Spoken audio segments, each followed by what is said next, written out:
Alrighty, good evening, everybody, and welcome to yet another edition of the BBC, the Bordweall Broadcasting Company. I have as guests today, we have Noslim and Renegade. If you quickly want to introduce yourself, guys. I've been here once or twice before. Nobody important, but I am having internet problems again today. So last stream was kind of rough. So you guys might have to bear with us again. Hopefully it goes good. We'll see. I'm Renegade, sometimes known as the Tiny Dragon. I'm here for conspiracy theories and sass. Excellent stuff. So what we're going to do today is we're kind of like, I guess there are three sections that we want to cover. So we're kind of like going to try and keep it on a fairly fast pace. We're going to quickly discuss kind of like the milestones for the Kickstarterversary. Then we're going to discuss some of the items that were for sale on the Kickstarterversary, which are different to the cumulative milestones. And then we're going to look at the at the video that Snipe Hunter had put out last Thursday. So, without further ado, Noz, if you want to start up the video, not the video, but the website that has the milestones on, please.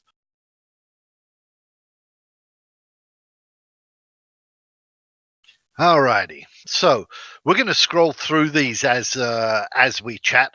I don't think we need to talk about the clock that much. You know, nice, okay, cool, done. Same with the rock lantern. You know, for hitting 80,000, nice little item. You kind of like you get a lamp when you start. If you want to keep it on that, Noz, we're going to be scrolling down and talking. You took it away, so I can't see. You were ready today. There it is. Alrighty. The travel stone is a little bit nicer. It's in my opinion, you know, this is like, you know, the sunstones that they used to use you know, during Viking times for navigation and everything. And Yeah, I presume you'll be able to you'll be able to use it on land as well as you know, if you're on a boat for navigation and it's overcast and cloudy, or you know, you're in fog. It might that one to me is the first one that's like, okay, that's a pretty cool one. Let's move down to the next one. Ren or Noz, you have any comments on the travel stone? I don't think I've ever seen that in a game, and I think that's like really cool. And the more like actual like physical navigation items in game, every time you see those, they're really cool, and I love using them, and I'm kind of excited about that. Yeah, same. I've never seen it in a game before. If I'm too loud, let me know. I've been playing with my settings. Maybe It reminds me. Yeah, some were saying I was too low last time. Now I'm too loud. I don't know, probably. But yeah, same as Rand. I've never seen it in game before. Interested to see how they'll incorporate that and actually make it a viable product. Like the navigation things, like in Sea of Thieves and Atlas, where you have the physical maps and the compasses. I've always thought those were really fun, and I hope it's like an actual thing, not just like it adds something to your HUD. Yeah, I like it. The EP store voucher.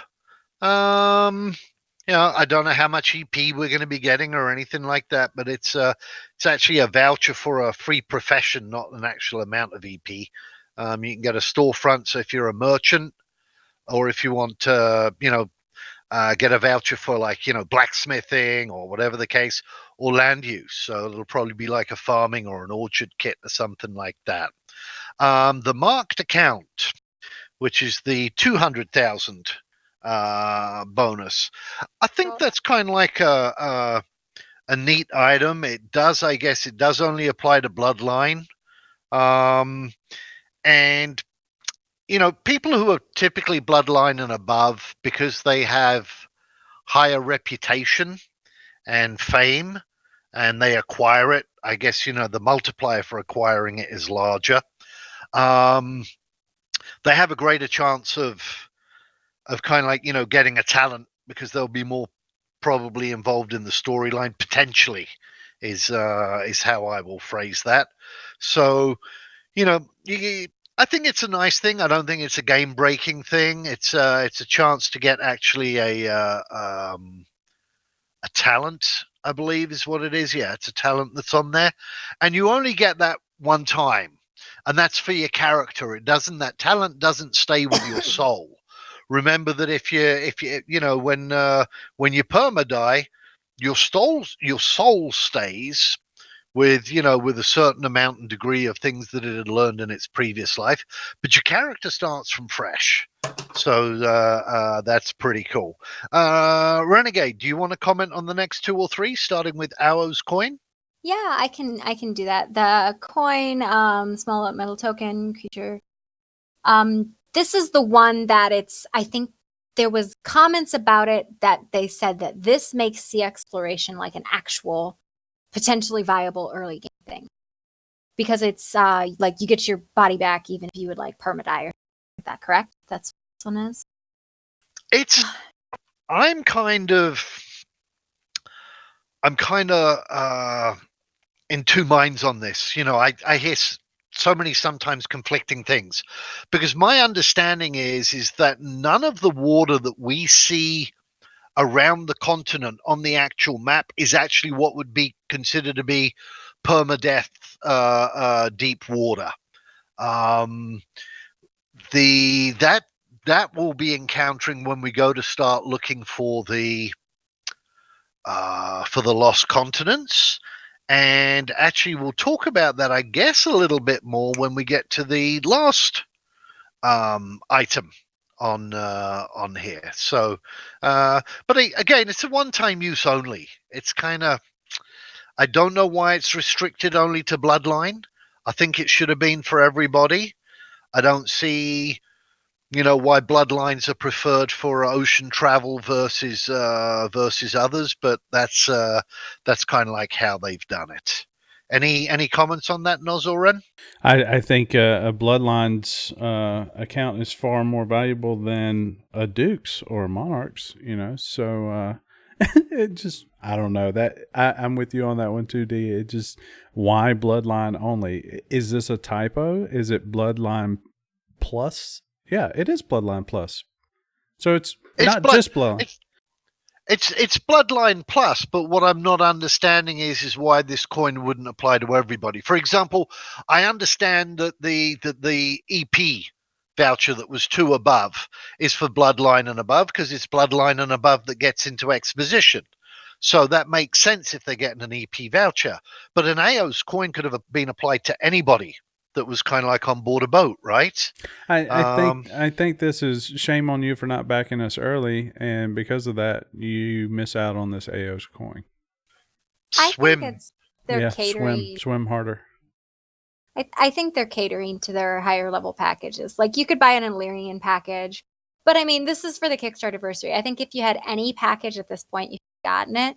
But they're catering to the market that purchases. I think they probably have logistics on which of those packages that spend money, and it's probably Bloodline Plus where you start seeing people buying things. Yeah, possibly. I get that. Let's move on to gliders. Who wants to talk about gliders? I think they saw gliders in other games, and they saw that it's mechanically pretty easy to implement, and so they were like, let's put it in. People really like flying, so might as well. What about all those charts we had where people are walking across the county and people are riding a horse across the county, and how long it would take? And then as the counties got smaller, it took less and less time for you to walk across the county, and even far less time to ride across the county. And now you're just going to fly across the county in the blink of an eye. I'm not a fan. I don't like it. I know it's easy and it's popular. I like the idea of Illyria being large. I think gliders make it smaller. I think the thing with gliders, you got to have the towers to glide off of them. So like they'll be viable in like mountainous terrain, but unless you have like gliding towers built in cities, which will probably be a thing, there will probably be fast response glider towers in cities.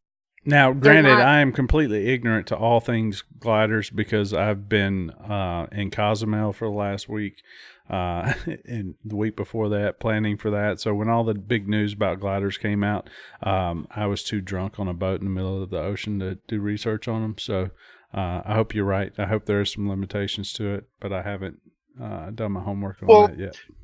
This one kind of like crosses over a little bit into the next section we're going to do, but you know, the description is the glider is a simple vehicle designed to catch the wind and allow you to gently and easily glide from a high place to the ground. So I guess for me it's going to depend upon how steep that glide path is going to be, right?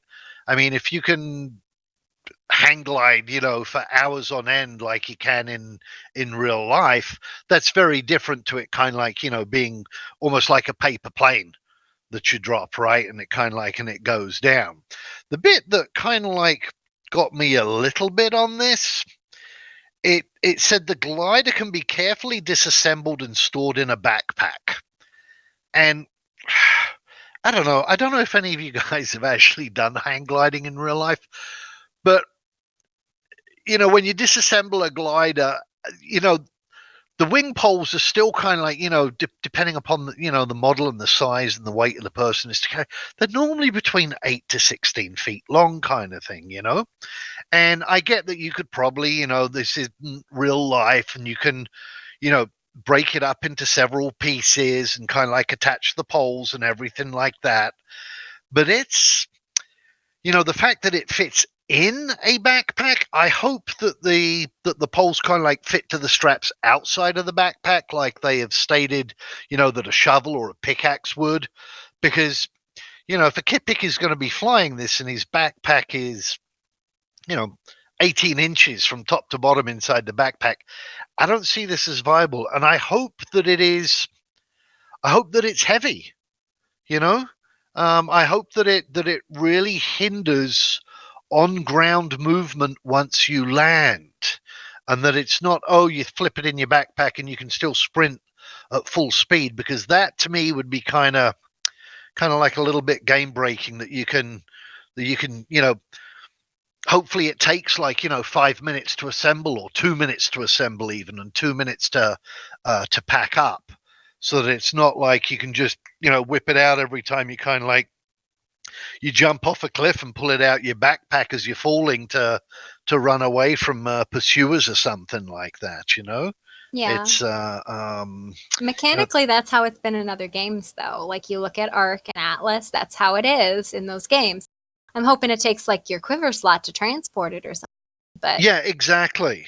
I And that think you they're can't, following suit with those games. That's yeah, why. and that you can't pull it out as you're falling halfway down a cliff kind of thing, you know. That's Yeah. boom, you're done, see ya kind of thing. Coup de grace at the bottom. I don't know about a Righty. backpack, D, but if you've seen some of the purses my wife carries around, it would probably fit in one of those purses. If I recall correctly, we couldn't even put, at one time in development, we couldn't even put a shovel in a backpack. It had to be strapped to the back of the backpack. But we can fit an entire glider in a backpack now. Yeah. Mechanically, gliders have always been a thing, but if you look at the video, they actually show swords and stuff in the backpack. So I don't know if that's an adjustment or not.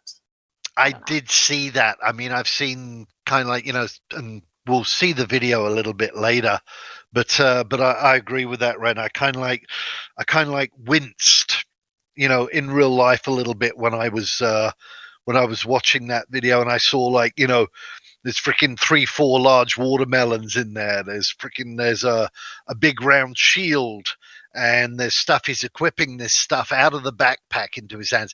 Now maybe they're doing that because they're wanting to test a bunch of other things, and the space in the backpack doesn't matter for those particular clips. But it was like, ugh. Let's move on. Noz, you talk about cannibalism. I want to know how bad you winced at this next one. That's what I want to know. Cannibalism. That is something that has been said forever will never be in the game, and here it is. And it's going to be limited. It's not going to be widespread feasts of Kippic sausage stews and all these wonderful things that the community's trolled about for years, but it will be in the game. So, yeah, it's another thing that we thought would never be in the game that's in the game. Yeah, I think it's going to depend upon how much that longevity is. You know, if it adds a year to your like 60-year lifespan, that's one thing. If it adds 60 years, that's a different, because technically you'd now kind of like be competing with Lich Kings, etc., in terms of lifespan. So that's you lose a little bit of reputation and affinity, which means you're going to be moving to the dark side. But if you're playing a deviant character in the first place, that doesn't really matter, does it? So and that's a Feder good just one. said Windagos, and I'm like, yes, Windagos. Yeah, and I'm not too bothered about it. I mean, I don't like the fact that it's in there mainly because for the last 3 years, the devs have been so adamant that cannibalism has absolutely no place in the game whatsoever. I don't think that introducing it in this manner is game breaking or OP or anything. I just, it's, it's a shift. They're following suit with sandbox survival games that they all have cannibalism in it. And it's not really acknowledged necessarily as cannibalism. It's just mechanically, you chop up a body, you get meat, therefore you can eat it. And then on top of that, it also says permadead. So I think you have to dig up permadead corpses, which is an entirely different thing. And that makes it a whole lot more than just like, somebody got knocked out, you can chop up the body and you get the meat. Yeah, I think it'll be relatively rare. I just like how Ren's using her hands and talking directly into the camera, looking into the camera, and our viewers can't see. We've got the screen up. Yeah. Ren, let's move on, because we're already at least a third of the way through, and we have so much to go.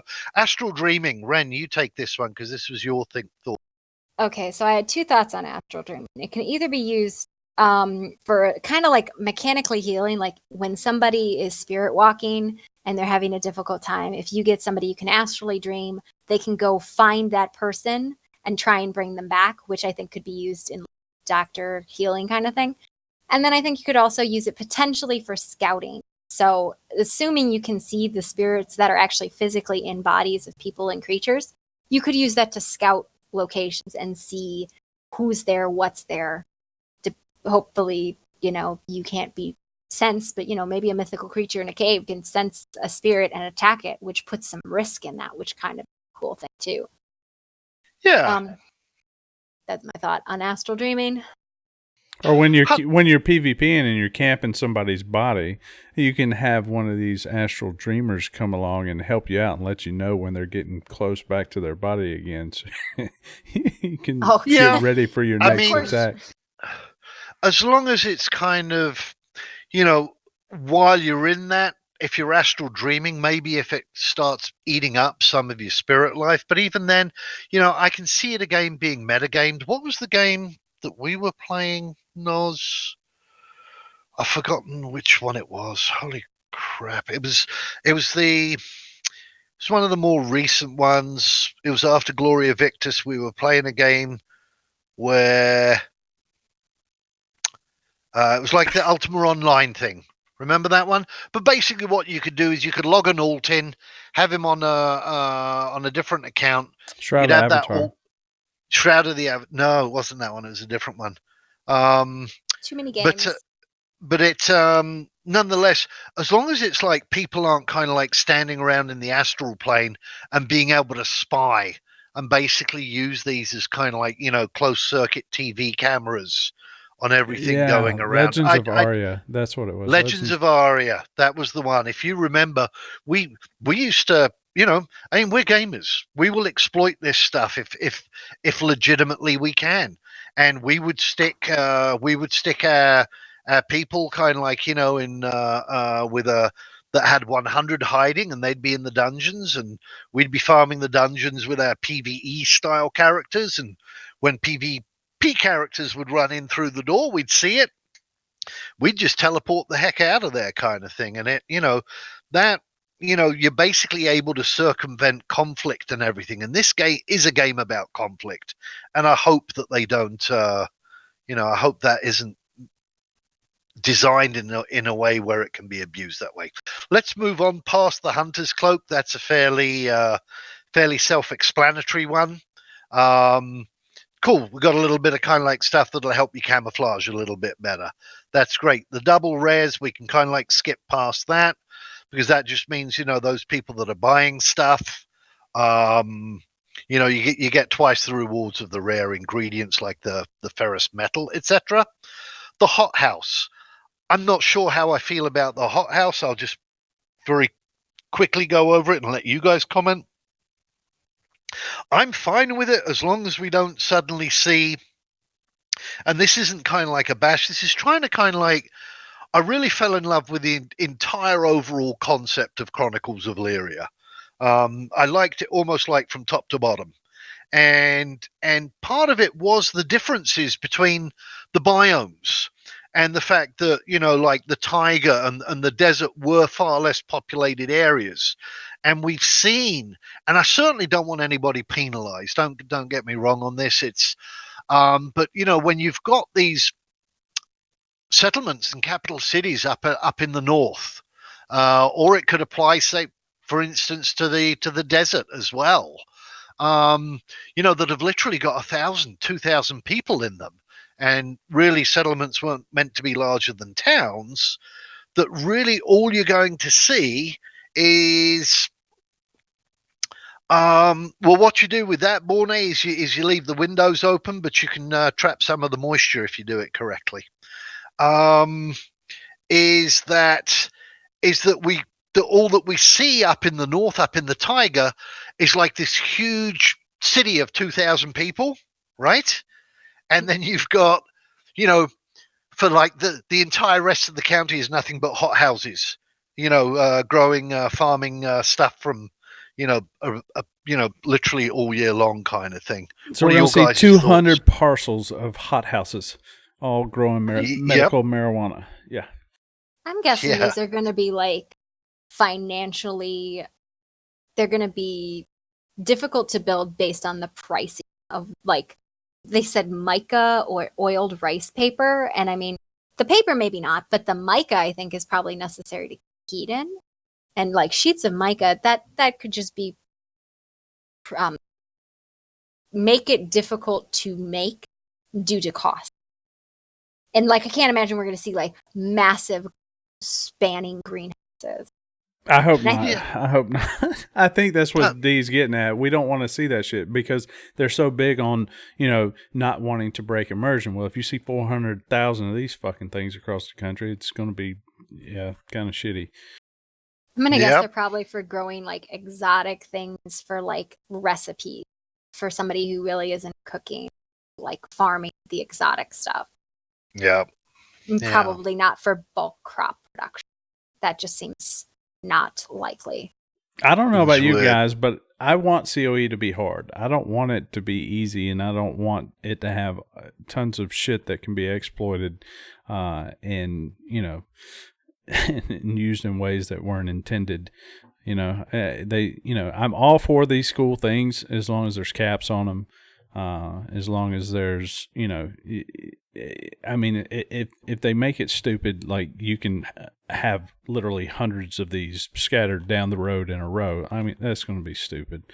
But I mean, you look at them, that's maybe like 4 by 6 meters. That's not very big. It is, if you have to zoom in and look at it, but that picture, it's not big. It's like a small tent.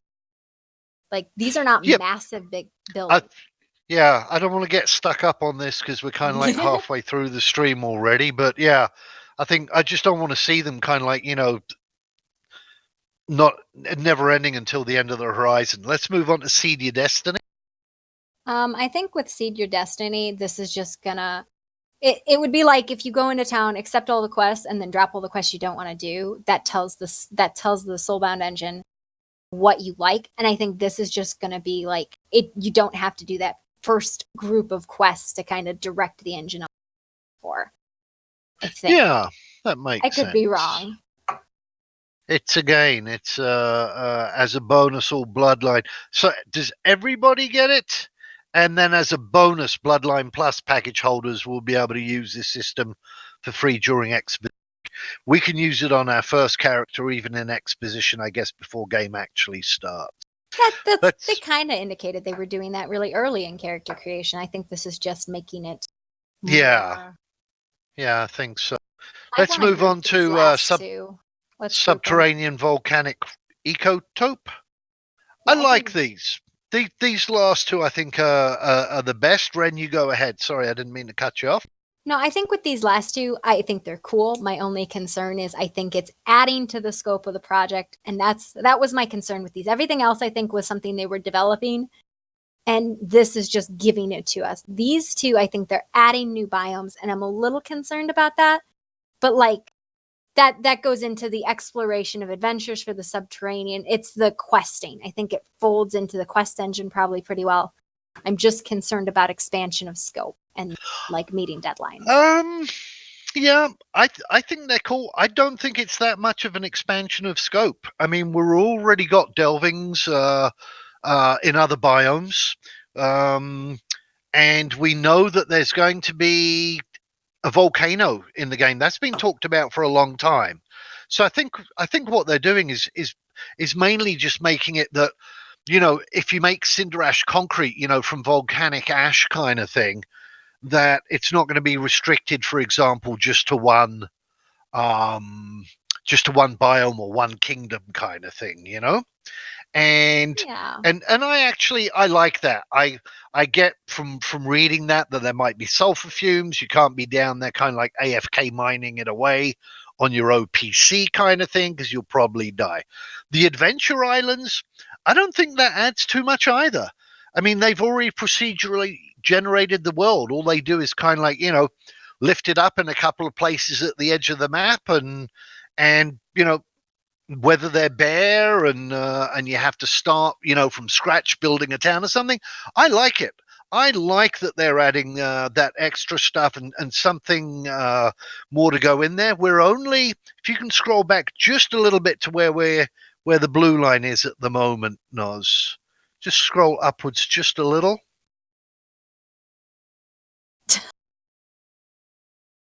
No. There you go. Okay, so we're at around about 560, 660. We're at around about 600,000. So there's only about 180,000 to go to get the islands at the edge of the map, and we've already gotten 600,000 in 2 weeks. So I think we'll get the remaining 180,000 in the remaining 2 weeks, probably without a problem. I mean, you're looking at you're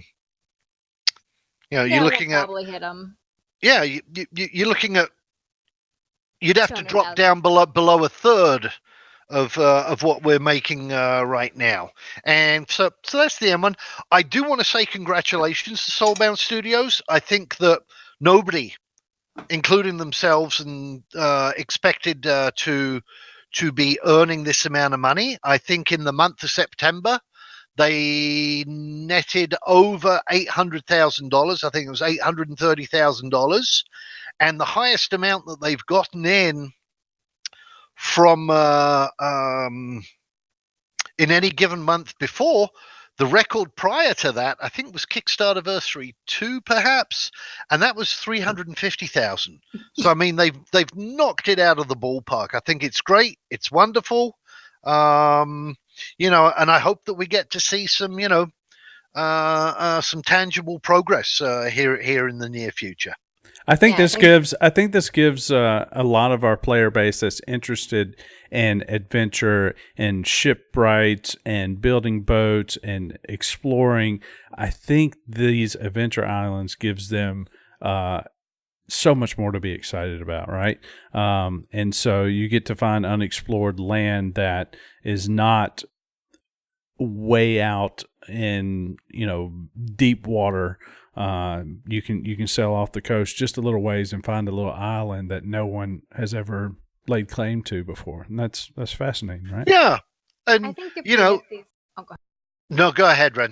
I think if we hit these, it's entirely going to depend on what they put up on the store. Like, I think the items really decide if we hit them or not. Like, if it's not good items, then Yeah, I mean, what I like about it is that it gives a chance for people who don't have any packages at all.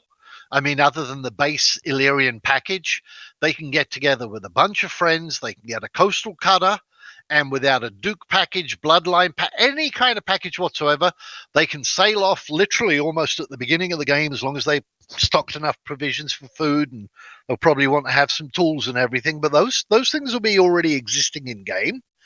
That that they can go off and start off and kind of like almost like create their own like little mini counties, duchies, kingdoms. I don't know what size those islands would be, but I like it. I really like it. I think it's a great opportunity, like you said, for people that don't have packages. Like, if you hadn't conned me into getting as far into this game as I am now, I blame it all on you, by the way.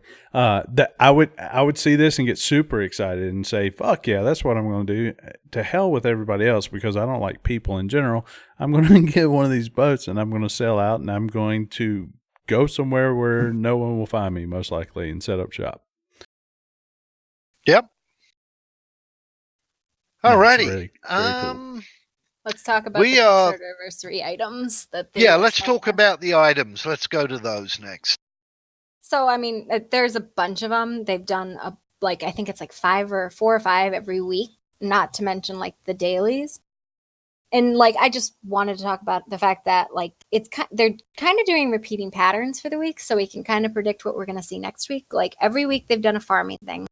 Every week they've done an item, like of clothing. And there was one other. Is this where you want me to show those 400 images you posted in here? I mean, they're just pictures of the items they've sold. That's all they were. And then the animals. They've done animals every week. So I think we'll see an item of clothing, an animal, some farming stuff. What about all these maps we're seeing in there too? I mean, D, you've been accused of destroying cartography by building the Bordweall map, and I think we're losing frames like crazy now. Well, let's see. Our interactive map project is coming along real well, but we'll talk about that one in more detail in an upcoming episode. They have the wall map that's going to be basically, a tapestry, they say, of the current map that they have that'll be stylized, and I think that's a cool thing. I don't think that's game breaking any more than the current map is. I mean, all you get to know is that there are minerals here. You don't know where exactly those minerals are or what those minerals are, etc., etc. To me, that's fine. The map that was of more concern was what was it called? Was it the Andorian map? Spirit one, the spirit map. Yeah. That one, I think, was, some people love it, some people hate it, kind of thing. And it's... I think, though, like, the one thing I was really happy about with the tapestry was it took something that we knew out of character and made it an in-character thing. So it kind of, like, this is me talking from, like, an RP perspective. It made stuff not meta. It said, this is something that common knowledge... people would know. They know what the world looks like. So it brought that into the game world when it was something that we all already knew. We all were going to be using out of character knowledge. They made it in character. And I think that was really cool. The spirit map, I think, goes in hand with that astral dreaming thing. Like, it's kind of another way to get into the spiritual part, which I think is going to be part of the big quest line, the big overarching story. That astral stuff, the spirits, the gods, it's giving that more tangibility, more accessibility, instead of it just being like a RP faith thing that has no impact in the game. Yeah, when I saw it, it was like, oh, how much, there was a lot of negativity around it where, I see you're still talking on screen. That threw me off. I'm not talking over anybody here, hopefully. I was kind of like, wow, this is, there's not meant to be any kind of like mini map in game. Everything's kind of like, they did say though that there might be kind of like a sensory map, where you would hear things or smell things or whatever. That was something that was always kind of like, that was one of the Kickstarter goals. So I don't think they're breaking it too much. When I look at this, it's like, I mean, if you're a bounty hunter and you got one of only, how many were there? 250 on a server or 50 on a server or something? I think it's 250. Something So like that. if you've got one of the 250 and it's that rare, you're probably not going to want to be running around solo with that thing because it's going to get stolen off of you.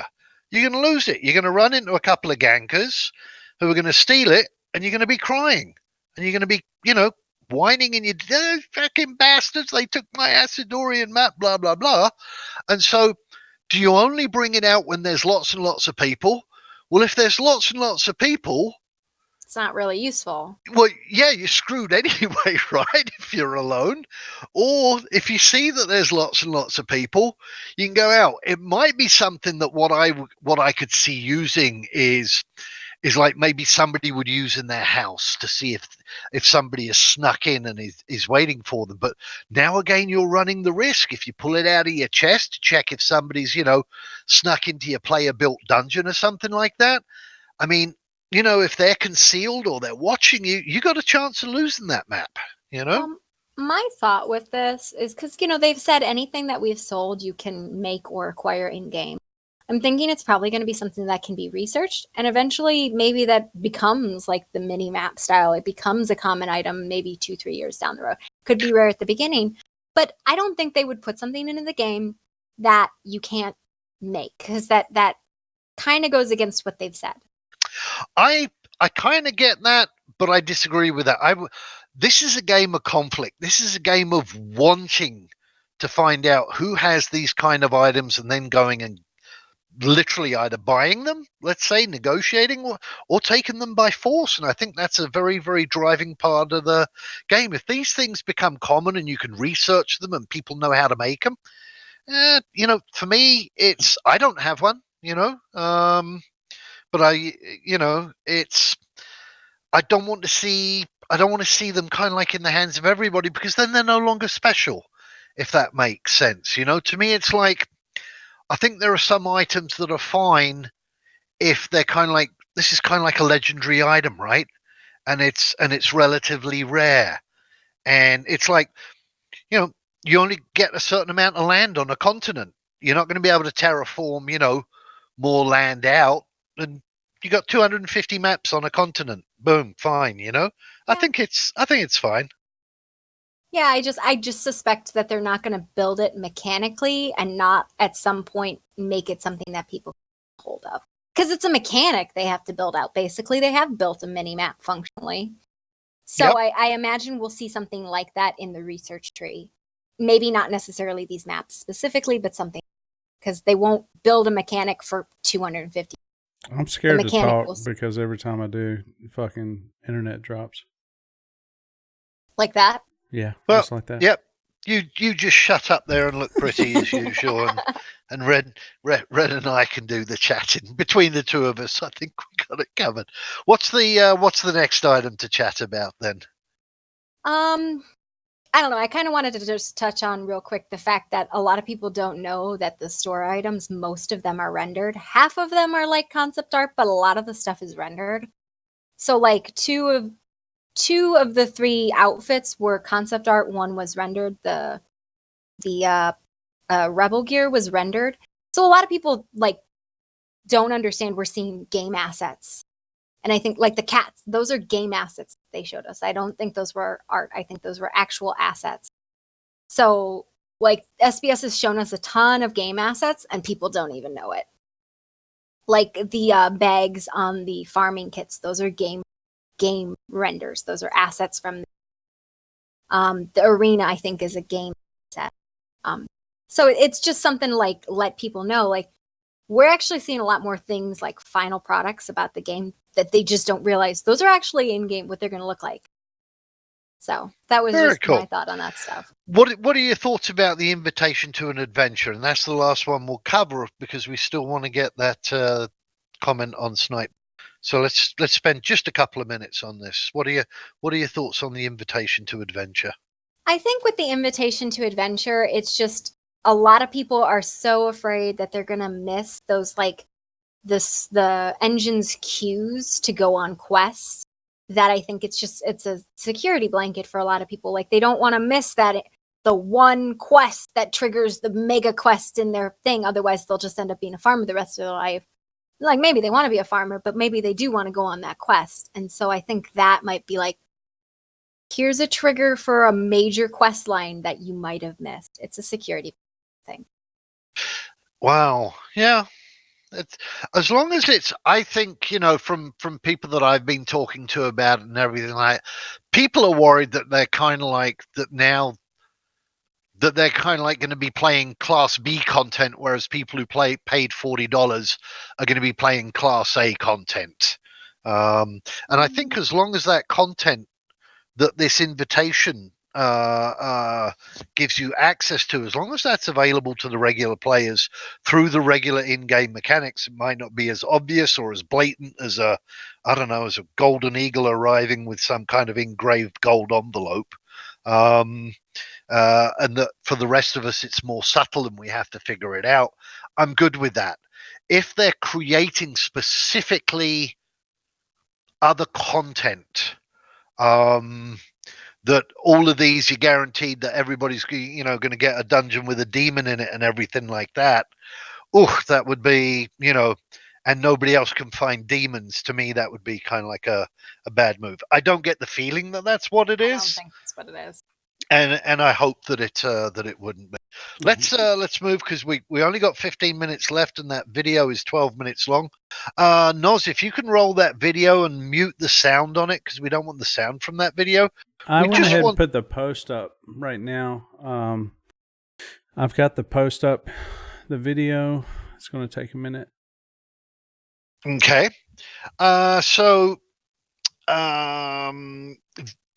Snipe had done I think it was around about 12 minutes long.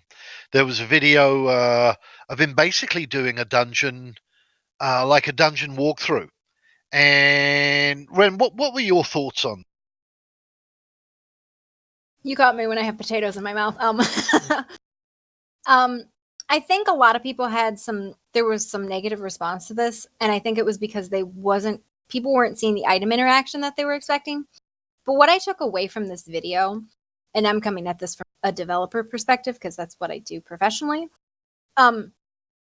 they were really demonstrating more randomly generated architecture. Like they were testing interactivity with like lock and key, which is a mechanic they've talked about, and like this sort of puzzle mechanic. I think that was more what the dungeon was about, testing if the engine can generate quests that are interesting. Because if that's truly a randomly generated dungeon, that's really cool because that's architecture the game just made. And it was a dungeon that I would have liked to explore, even if the items weren't interactive the way we were expecting. It was a dungeon with a puzzle and a story in it, even if the story had already been rated out before Snipe got there. So I thought that was really cool, like the random architecture. Just if the system generates dungeons like that, that means there's thousands of these dungeons, probably more, and that's cool. Like, especially if that means like, oh, the invitations to adventures, there's dungeons. Well, also a lot of the packs when you bought them had a map of a random treasured secret thing in your area. Like, and people forget that that's in your inventory already. You already own that. Well, I think it was like Bloodline Plus got way back when you bought the package. It's part of the package. You get a map of your area with a location of interest. And if that's these and they're common, you get to go explore them and they're different. They're not just the same Skyrim dungeon over and over. It's really cool. Like, I don't know. I'm just glad we're not seeing cookie cutter dungeons. Well, I like that you explain it that way, because for me, not being a developer, to me, it looked like a cookie cutter dungeon, right? Listening to your explanation of it does change my aspect on it, because to me, it's like, shit, that's a fucking scene that kind of like, you know, even somebody kind of like just playing around with the UE4, you know, game builder, they can probably build that scene in probably a day, 2 days kind of thing. And then when I was looking at it, it was like, well, you know, the game's meant to be, we were meant to have spatial OS. And one of the big things that attracted me to the game was that, you know, if you walked into a room and there was a plate on a table and a knife and fork, you could pick up the knife, you could pick up the fork, you could pick up this, etc., etc. And in that dungeon, there basically wasn't anything interactive except for a couple of chests and a sliding anvil. And I don't want to build a player dungeon and kind of like, have hidden levers here and there and everything. And then it kind of like be glaringly obvious which is the thing to press or move, because it's the only interactive thing. I hope that that we get to see, there was, I think, a shelf there with like 10, 15 jars on it, that all of those items will be also procedurally generated, and you get to see those that not only procedurally generated, but you will be able to interact with them, right? So we had videos previously where they were individually picking up apples off the tables. Are we still going to see that? I share your concern with that. I don't think they were testing that, though. I think that's the thing. If everybody was like, "Oh, well, you can't interact with the items." We already have that standard in most sandbox survivals.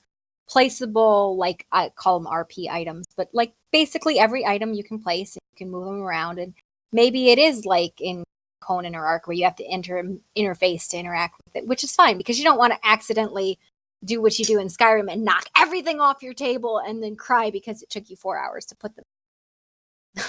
Yeah. But, I get that. It's just, I know that this is a very, very ambitious game. It's one of the things that drew me towards supporting it.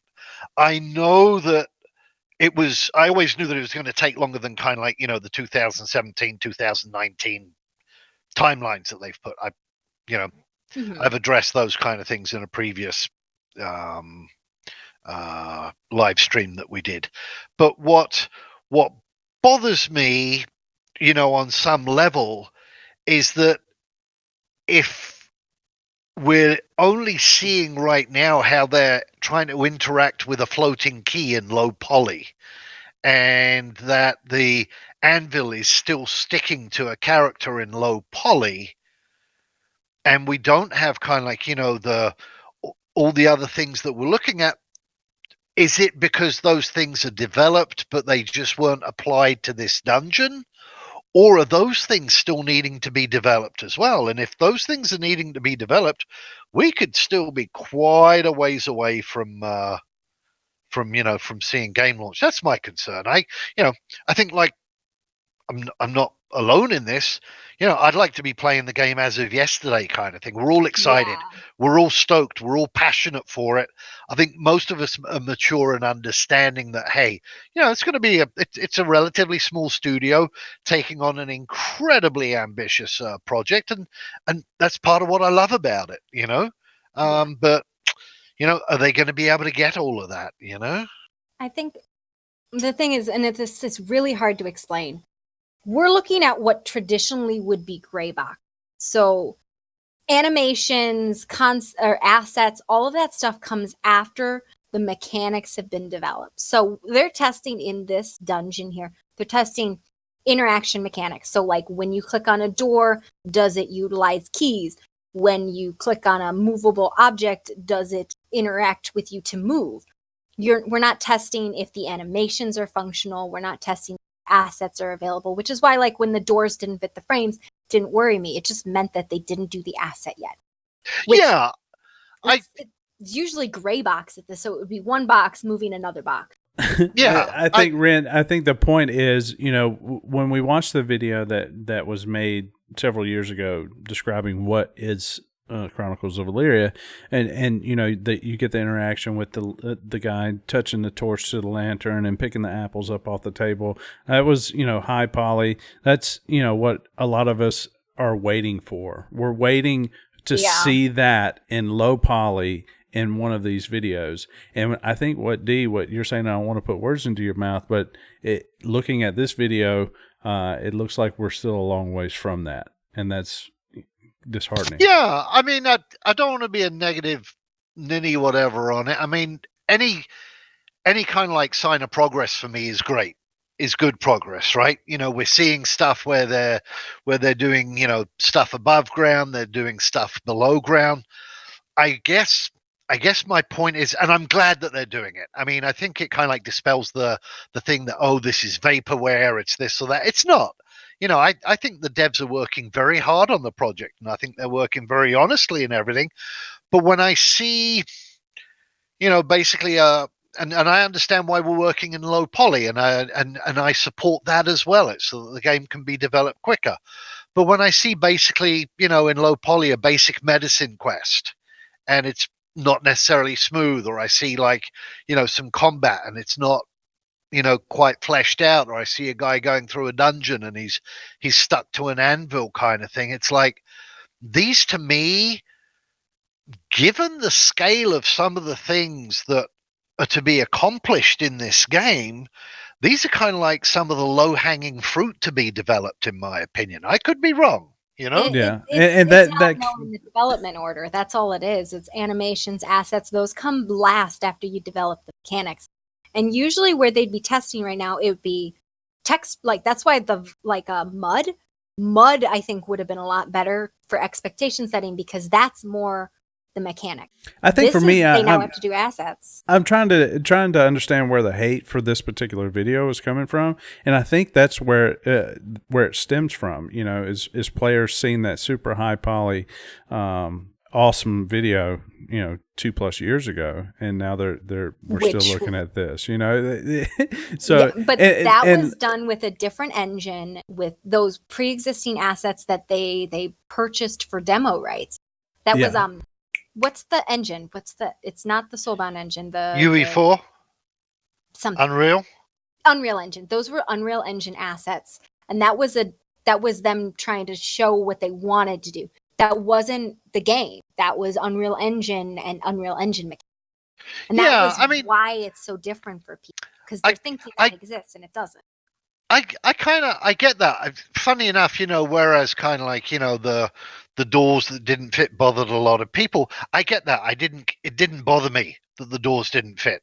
I get that there are different size doors for different size tribal buildings, right? A Hrothy door is going to be a different size to a Bordweall door, and all they wanted to do was basically attach it to the hinges, right, and make sure that it swung open when you clicked on it.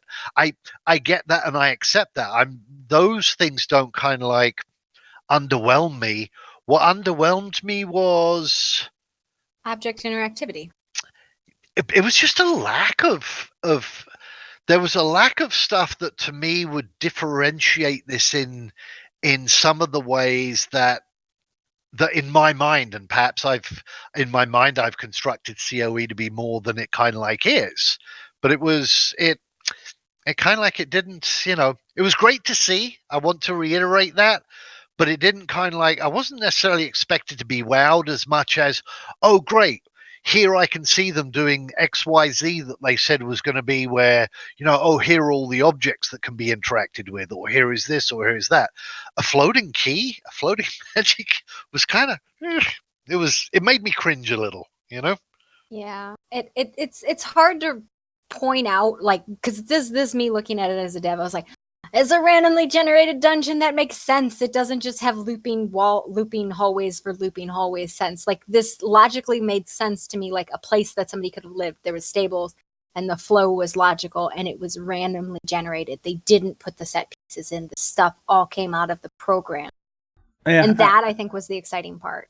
I'm with D. I'm happy to see progress, but I think the general consensus with a lot of the community is, we seen something really awesome and it wowed us a few years ago, and this is just kind of blah, meh, So, but the video's up and our webcams are down.